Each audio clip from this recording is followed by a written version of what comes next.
امروز روز عیده. من تصمیم گرفتم برای اولین بار کباب آماده کنم و سیخ بگیرم. تا حالا درستش نکردم. بریم با هم آماده کنیم.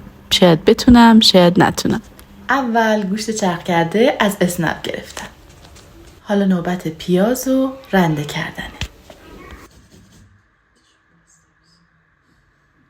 هنوز چشمم خوب نشده. حالا دکمه سابسکرایب رو بزن تا بقیه‌اش رو بگم چه کردم. خوب ورزش میدم. ورزیدن کباب با مرد.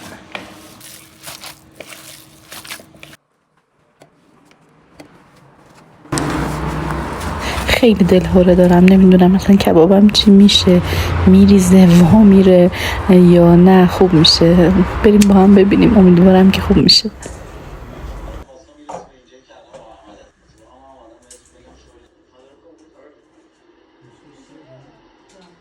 آقای همسر به نظرتون این موادی که من درست کردم میریزه یا میمونه؟ اصلا امکان نداره.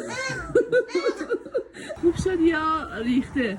عالی. واقعا کباب عالی. خدا شکر